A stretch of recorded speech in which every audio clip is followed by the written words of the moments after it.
നമുക്ക് പ്രധാനപ്പെട്ട vaccination chart നോക്കാം. ജനന സമയത്ത് എടുക്കുന്ന പ്രധാന വാക്സിനാണ് OPV അഥവാ ഓറൽ പോളിയോ വാക്സിൻ. പിന്നെ BCG ബാസിലസ് കാൽമെറ്റ് ഗെറിൻ. അടുത്തത് HEPB ഓർ ഹെപ്പറ്റൈറ്റിസ് ബി.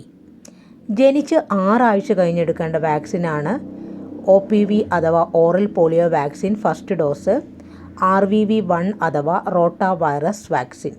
പിന്നെ pentavalent first dose, FIPV first dose. Polio vaccine fractional ഡോസാണ് FIPV എന്ന് പറയുന്നത്.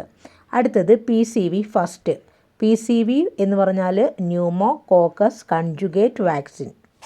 10 ആഴ്ച ആകുമ്പോൾ എടുക്കേണ്ട പ്രധാനപ്പെട്ട വാക്സിനാണ് OPV second dose, oral polio vaccine second dose. ഇനി RVV second dose. RVV second dose എന്ന് പറഞ്ഞാൽ റോട്ട വൈറസ് വാക്സിന്. പിന്നെ പെൻറ്റാവാലൻ്റ് 2.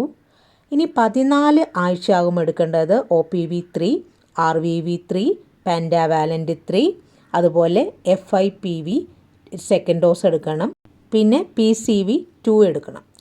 9 മാസമാകുമ്പം എടുക്കേണ്ടത് MR1, അതായത് MR എന്ന് പറഞ്ഞാൽ മിസീൽസ് റുബെല്ല വാക്സിനാണ്.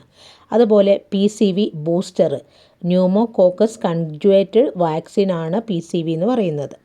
പിന്നെ വിറ്റാമിൻ A എടുക്കണം. വിറ്റാമിൻ A വാക്സിൻ എടുക്കുന്നത് 9 മാസത്തിലാണ്.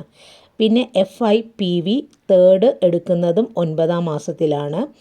FIPV എന്ന് പറഞ്ഞാൽ പോളിയോ വാക്സിൻ ഫ്രാക്ഷണൽ ഡോസാണ്. ഇനി 16 മുതൽ 24 മാസം വരെ എടുക്കുന്നത് MR2. MR2 എന്ന് പറഞ്ഞാൽ measles rubella vaccine second dose. OPV booster എടുക്കണം. OPV എന്ന് പറഞ്ഞാൽ എന്താണ്? Oral polio vaccine. അടുത്തത് DPT ബൂസ്റ്റർ എടുക്കണം.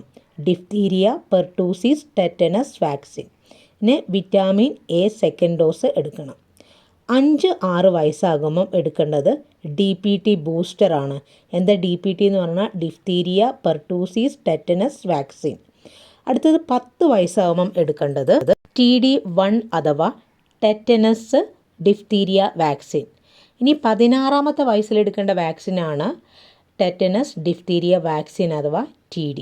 ഈ ഭാഗം കാണാപ്പാഠം പഠിച്ചു വെക്കുക. ഇനി വരാൻ പോകുന്ന ലാബ് അസിസ്റ്റൻറ്റിൻ്റെ മെയിൻ എക്സാമിൽ ഈ ഒരു ഭാഗത്തു നിന്നൊരു ചോദ്യം ചോദിക്കാം.